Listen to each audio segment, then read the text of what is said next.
Hello, everybody. Welcome back to Art and Outdoor Life here with John. We're doing acrylics today, and so I'm using kind of like a cerulean blue here. There is no drying time, and what we're going to paint here is a very nice, beautiful, simple, a fall scene, autumn, and with the river. So I'm using right here. It's a red ochre. Believe that, a red ochre. So I'm trying that out for the first time here. By the way, the glare will go away. I'm using some green here. You know, I'm liking these acrylics more and more. I mean, there's nothing, no kind of painting I don't really like at all, but I'm enjoying this. And I'm not going to compare it to oils or anything like that. I'm using, that's a 2-inch brush there. But the reason why I'm enjoying this is because if you want to lift something or kind of move the paint around, you use water as your medium. And that's about it, you know. So I'm just kind of tapping along. Now the color that I threw in there, it looks orange. It's called yellow orange. It's like a garbage color. Okay. I had a really fun time doing this. I mean, where I live, the weather's getting a little bit more chillier every day. And, and so there'll be a lot more time inside the house, especially as, when they turn the clocks back here in a few. Won't be long. So what I did on the left-hand side was it's a little bit darker on the bottom left, and that's because that's the shadow. And on the right-hand side, trying to make it a little bit more brighter, just a little bit more.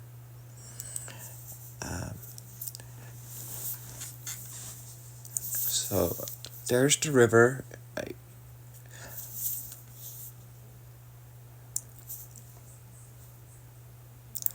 Now I went ahead and I put some violet in here.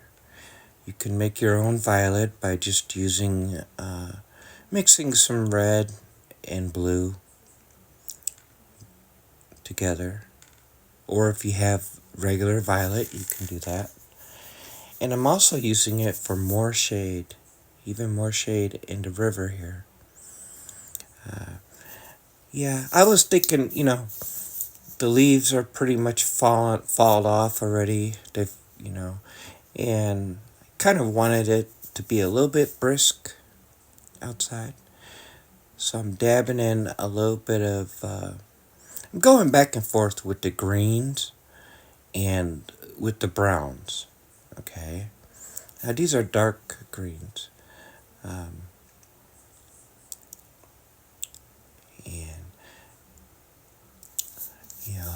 this painting, I really enjoyed doing this painting. Now I didn't, what, and at the end of this painting, I think that the one thing that you might like some of the water effects I threw in here and such.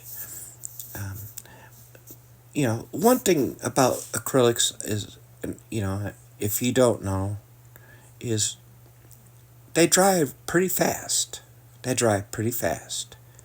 Okay? So it's not like oil where you gotta wait a while or you gotta use these mediums. No. I am using canvas panel here. So Now I'm darkening up the foreground here, and I'm just kind of shaping in with this brown. It's an umber. I do have regular browns. I got a ton of. I do. I have a ton of different paints, and from every company, they have different names. So this here is actually yellow ochre. Okay, and I'm just kind of tossing it here and there. You know, and we're looking for, and here is that is a red. That's I want to say crimson, but I'm not sure if that's a crimson. But it is definitely a red, obviously. And it's very. It could be kind of challenging to throw these colors in, these fall colors, because you got your bright yellows, you got your browns, all different shades of browns, right? You still have some green, and you still have you got your oranges, you got just a bunch of colors. The paper towel always comes in handy. And look at the sky. I mean, you see how some of that violet kind of faded away. Okay, so this is what I'm talking about with the paper towel. You just put a little bit of water on it, just a dab of water, and it's kind of like what you would do with your oil paintings if you put like linseed oil on it, or a paint thinner or something. you know but the cool thing about these paper towels is you flip them over, and then you can lift the paint, and you could still move the paint and smear the paint and such. Okay, so I am using violet here. Okay, I do have a lot of white on the paper, on my palette paper, a palette pad. You could buy those for just a few dollars at your Walmart or whatever. They come in very handy because when you're done, you could throw them away, or you can put them in a Tupperware or whatever and save your paint. So this is with a little mixture of brown in the foreground here, and I'm just touching it up. This is violet here with a lot of white on it, and I'm just touching the top of these little circle, these shapes, just to kind of give an idea that that the light is reflecting off them. So I'm kind of fooling around with that here and there. And at the same time, I don't know. It's like, I don't know how to explain it. My apologies, I'm tongue-tied. So with that violet with a lot of white in it, I'm coming down the river stream, right? And I'm kind of wanting to, get some of the light from the sky in there, but I don't want to use the same blue as the sky. So I'm just kind of, just putting the paint on. Now, the really cool thing about this is, about any of these, is if you do let them dry, because I was videoing this, and I don't want to go an hour or 2 or 3 or 4, is you let it dry, and then you can come back and do another. You can go over it, whatever part you want to. Again, there's the yellow orange. It's like a garbage. Okay, and I'm just kind of And this here it's not a lemon yellow, but it's similar. Just look at that. Those you're getting all these nice colors in there, right? I mean, this is impressionism. It's not detail. So, anyways, now the one thing I do want to say is, if you're following along to the end, and I mean, you can do this. Anybody, you can do this. You can do this with just a small paint set from your Walmart and a canvas board and a few brushes. You can do this. The foreground up front on the lower right hand side, notice how dark it is. Well, I wasn't sure what I was going to do with that, okay? The further, the up closer that you are, the bigger everything is, right? But I had made the trees on the right hand side so big that there's no way that I can actually make the lower foreground on the right hand side any larger than that. So with the end of my paintbrush, I'm just doing like I do in watercolors, just because everything's wet.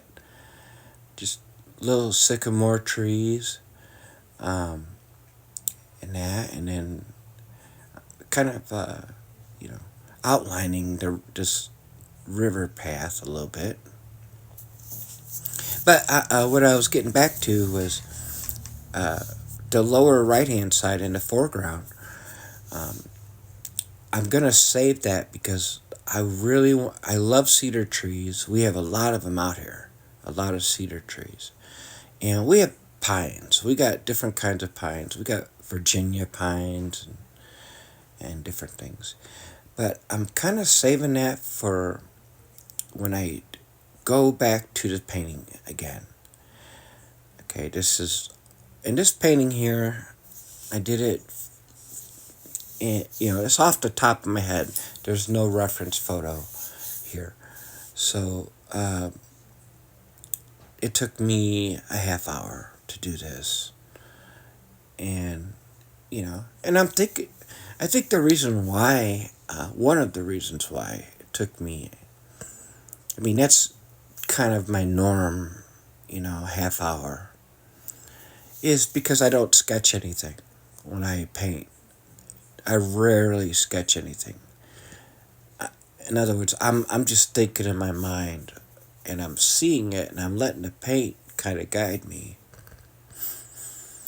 So I'm putting some more green in here, and I'm really liking this. I am really liking this. These stiffle brushes and stuff, and